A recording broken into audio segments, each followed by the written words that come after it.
Welcome to the WanderLearn-Podcast. I'm your host, Tapon. This is the final of a series with Rufina Garay, where we talk all about food. If you didn't hear the previous episodes, go back and download them and listen to them. This is the final episode where we begin talking about eating crickets.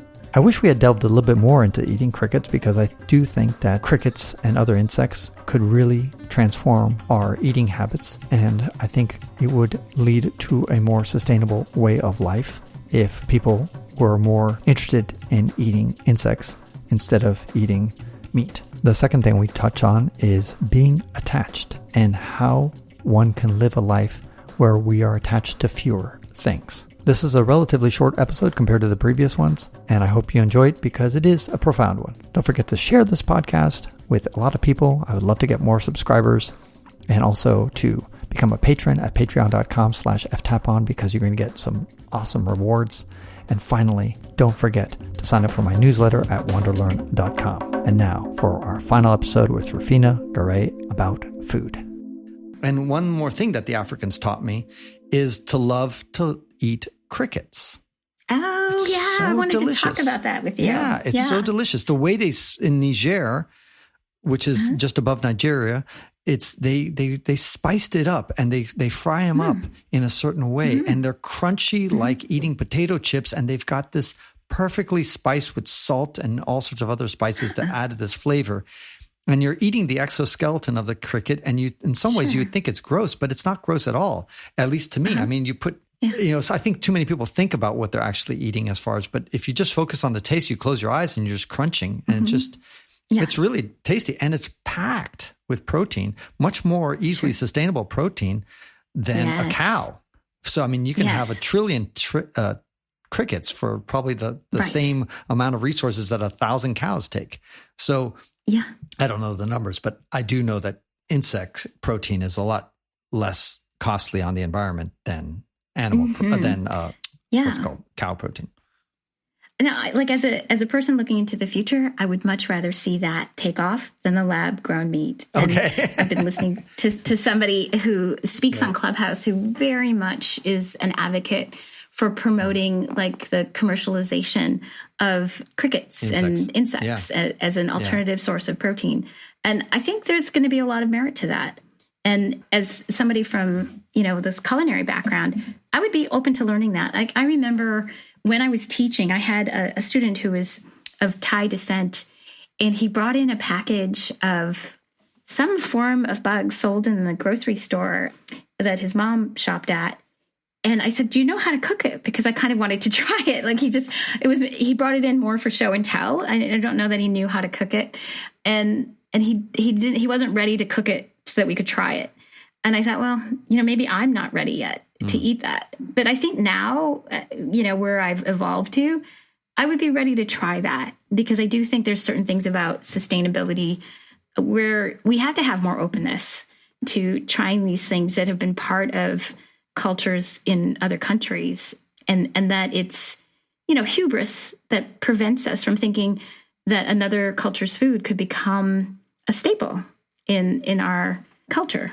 So I'm hopeful. But the American palate is one of the most flexible palates out there. I mean, we've accepted food from all over the place. I mean, we're a mongrel. We've taken in food. So what's one more?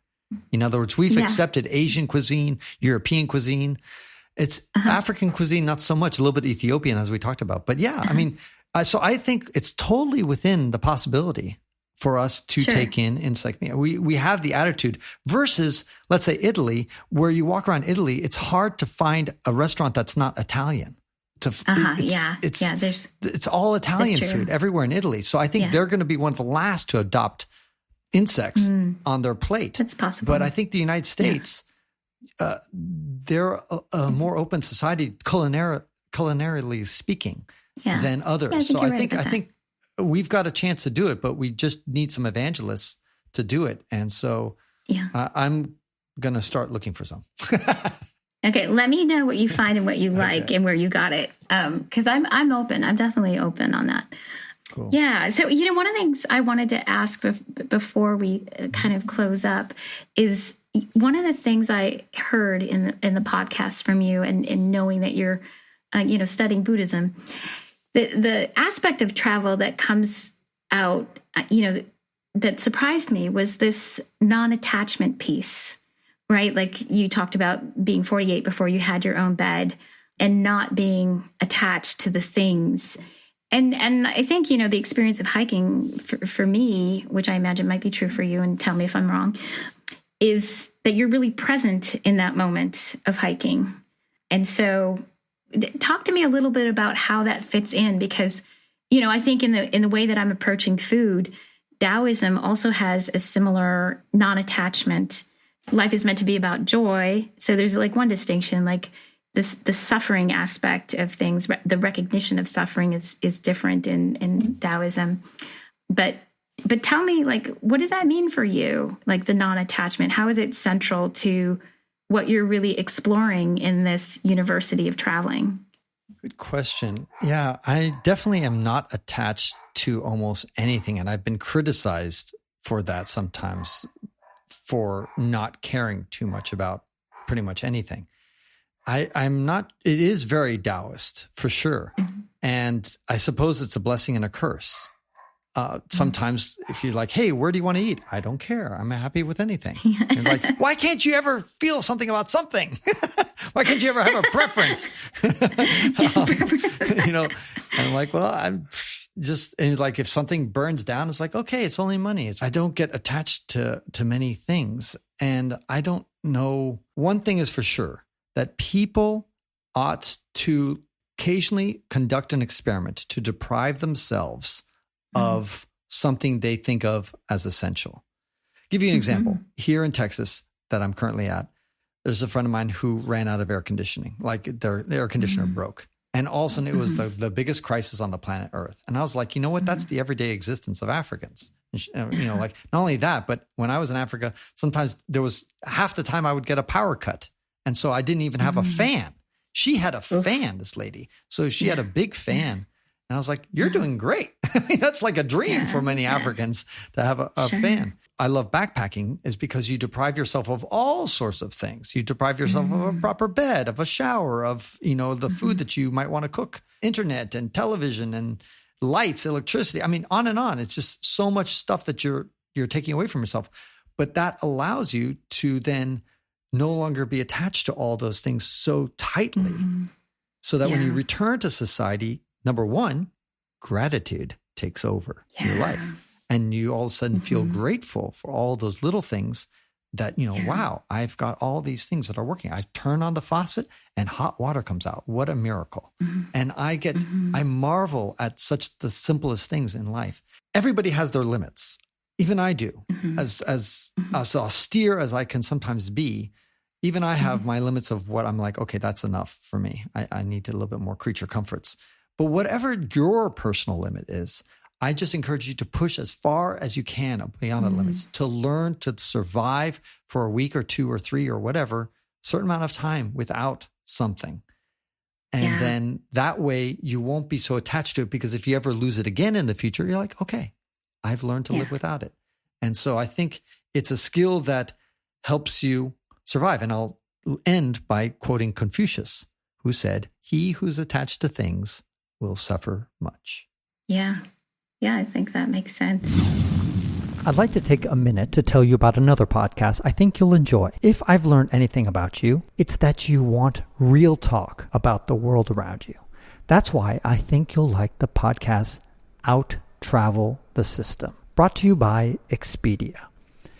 It's taking a transparent look at what it's like to travel these days, whether it's through stories from people who have continued cautiously traveling through the pandemic, or by staying tuned to the very latest news from the industry. Out Travel the System is backed by a solid foundation of data from Expedia, which means it can guide listeners through the best ways to maximize their travel budgets. The podcast is providing inspiration by talking to people who have made travel a central part of their lives, from professional travel bloggers to travel journalists and beyond. This season features U.S. destinations like Chicago, Boston, and New York, as well as international locations like Spain and France. The episodes will guide you through when to go, where to stay, what to do, and everything else you need to know. Look for out-travel the system on your favorite podcast platform and like and subscribe now.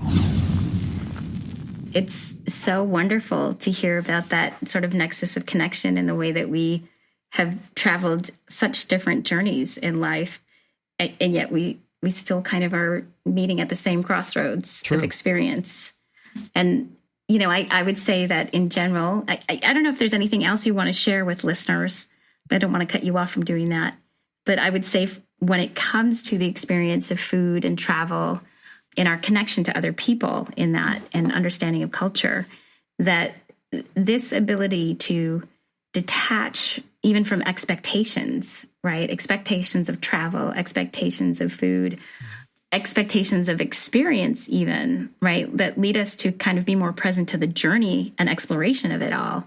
Like, to me, that's one of the most wonderful things about being in a new place, being in a new country, and experiencing what there is. Right. You know, to know and learn. Detaching also from your food preferences. You know, that's so many people, they'll go to Europe and then they want to go to a McDonald's because they want to have something, you know, familiar. And as opposed to just like trying something, you know, just depriving yourself of that and, you know, eating stuff that is out of the norm.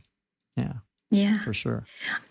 Is there any parting advice that you want to give to Food Love listeners about travel and good ways to do it? I would just encourage people to subscribe and listen to Frances's podcast. It makes me more excited for travel, makes me remember all of the good experiences I've had, and also makes me think about, you know, how to have adventure in smart ways. So, and I also would say, listen to his TEDx or watch his TEDx talks too. There's some interesting content there that I think can expand people's minds. Thank you so much. Yeah. So I did 3 TEDx talks and they're all viewable at my website, which is francistapon.com/TEDx. Yeah. And likewise, I commend people to check out your podcast, subscribe to it as well. Thanks. So we're both relatively new to podcasts. And I think, my final advice is just push the envelope, push your culinary palate, be more adventurous, try new things. Mm-hmm. I just think too many people live a life that is not adventurous enough. I think it was Helen Keller who said life is either a daring adventure or nothing. You know, in other words, you've got to like go full throttle. You're going to think on your deathbed and say, thank God I never tried that piece of food or whatever. And you're like, no, you'll probably have regrets and saying, I should have tried more food in my life. And that would have been, so that's my final advice. Rufina, how about you? Thank you. I would say, just keep being open to the opportunities around food and culture and ritual, because I think sometimes we can be surprised by how much one can learn about another human being sitting around a table and lingering. So I think that would be the thing, is to slow it down and linger longer with the people you find in a particular place. Well said. And we have lingered. Yeah. Yeah, we have lingered beyond compare. But that was to be expected because we used to linger often. Exactly. Right? It's been a long time. Yeah. So I'm glad that our listeners have to bear with us and bear witness to all we've learned. But thank you for being such a wonderful guest on Food Love, the space between terroir and the Tao of food. And thank you for being on WanderLearn. And that concludes this episode of the WanderLearn podcast, where we explore travel, technology, and transformation. If you'd like to see the show notes with links to what we talked about, or if you'd like to comment on the show, or if you'd like to ask me a question, then go to wanderlearn.com and click on this episode. If you'd like to connect with me, just remember ftapon. That's my first initial and my last name. ftapon is the username I use on all social media. You can also get to my website by going to ftapon.com. And here's one last reason to remember ftapon. If you like what I do and would like to get rewarded for supporting my projects, then go to patreon.com/ftapon. That's where you can pick up some remarkable rewards for as little as $2 a month. And now for 5 quick favors. Number 1, subscribe to the WanderLearn podcast. 2, download it. 3, share it. 4, review it somewhere. And 5, sign up for my newsletter at wanderlearn.com. Our theme music was composed by Eric Stratman. This is Francis Tapon, encouraging you to wander and learn.